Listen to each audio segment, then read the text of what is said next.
भ्रमित होने की जरूरत नहीं। काहे? जैसे आग का दर्शन हो गया तो लकड़ियों का भ्रम दूर हो गया। ये चंदन की है, आम की है, इसमें पाप लगेगा, इसमें पुण्य लगेगा, ये बरगद की है, ये फलाने की है, ये ढिकाने की। ये भेद मिट गया कि नहीं मिट गया?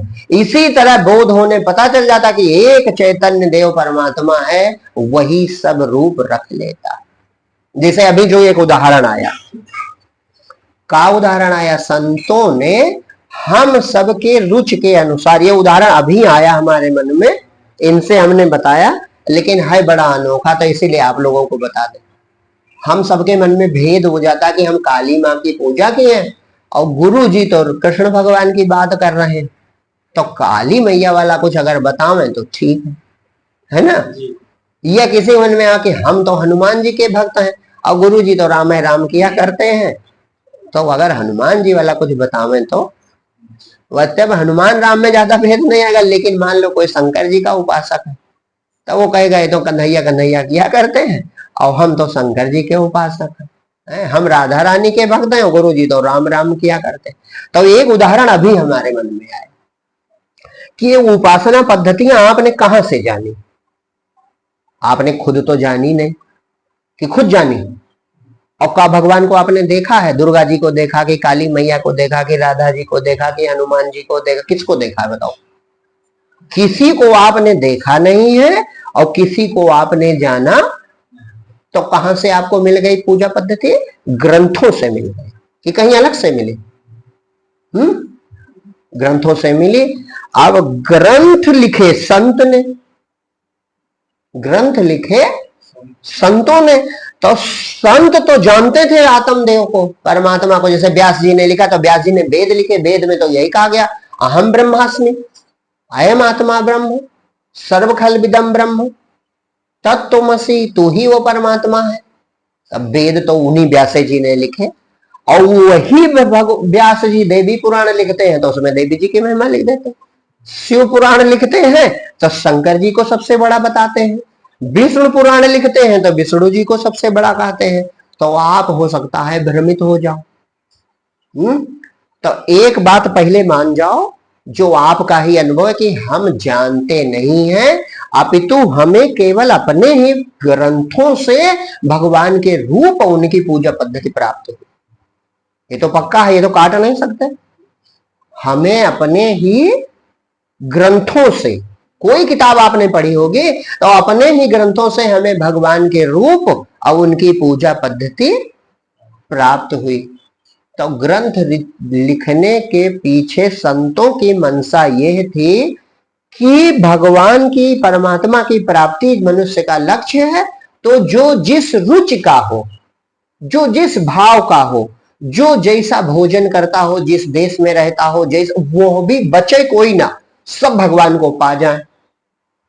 अब यहां बात का आ गई, अभी जैसे इसमें कहा कि लकड़ी तो बहुत है लेकिन आग यक्के है, और आगे से रूप, रूप का निर्धारक तत्व अग्नि होती है, याद रखो।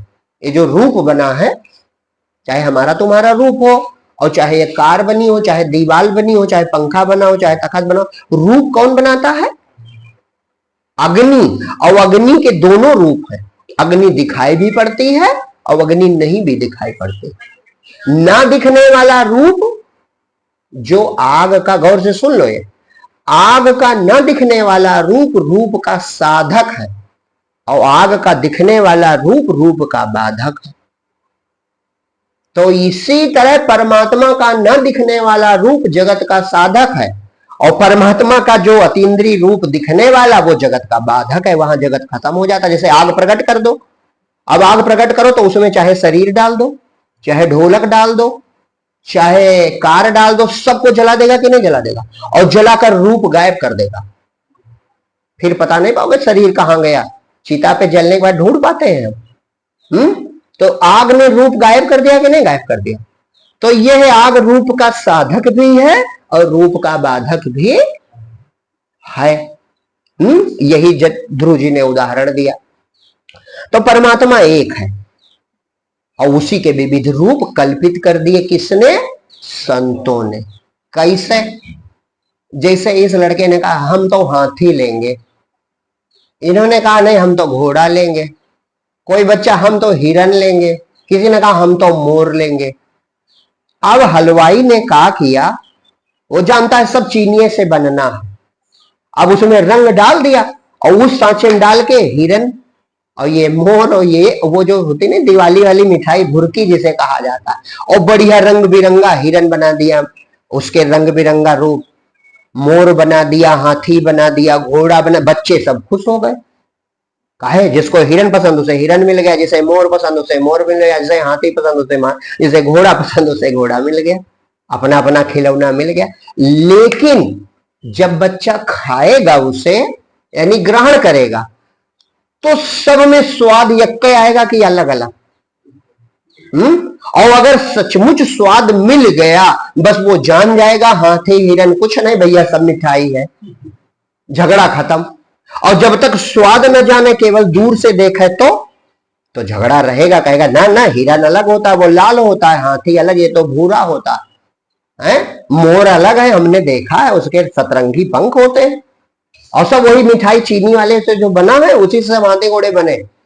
तो देख रहे हो जब तक दूर से तब तक अलगाव रहेगा, और जब स्वाद आ गया तो पता चल गया कि कुछ नहीं है केवल मिठाई है। बस इसी तरह संत जानते थे कि जिसे जो प्रिय हो उस रूप की पूजा पद्धति बता दो और वो पूजा पद्धति करे, और जब स्वाद अंदर आएगा चाहे काली जी के ध्यान में डूब जाओ, चाहे हनुमान जी के ध्यान में डूब जाओ, चाहे राधा मैया के ध्यान में डूब जाओ, चाहे कृष्ण भगवान के ध्यान में डूब जाओ, चाहे रामचंद्र के ध्यान में डूब जाओ, और जैसे अहंकार गला स्वाद आया वो मिठाई खा ली, बस जान गए भेद है ये नहीं, ये केवल बाहर से आंख दिया गया। तो भेद मिट जाएगा जब होश आएगा। जैसे उसी मिठाई से सब आकार बना दिए तो देखने में खिलौने जैसे हैं, लेकिन जो खा लेगा, अच्छा जो कहा हमने खा के देखा भैया मोर वाली बात इस हाथी में नहीं, तो वो लड़का झूठ बोल रहा कि सही बोल रहा? उसने खाया भी नहीं, केवल देखा है, बोल रहा है ना। अगर स्वाद मिल गया होता तो भेद मिट गया होता। तो संत कहा कहते हैं, वो टालेंगे नहीं, न खाओ, वो मोर एक बड़ाई करो खूब, हाथी की निंदा करो, वो कहा कहेंगे जाओ जाओ फिर से खा के देखो, यानी जाओ जाओ तुम उन्हीं का भजन करो, जिसकी प्रशंसा कर रहे हो तुम उन्हीं का भजन करो। तुम दुर्गा जी को मानते हो बस दुर्गा जी के हो जाओ, रातों दिन दुर्गा जी का नाम जपो, उन्हीं का ध्यान करो, जब स्वाद मिलेगा बस भेद मिट जाएगा। ये सबसे बढ़िया निराकरण है, डरने की आपको जरूरत नहीं, आप भजन करो, जैसे स्वाद मिलेगा सब डर दूर हो जाएगा।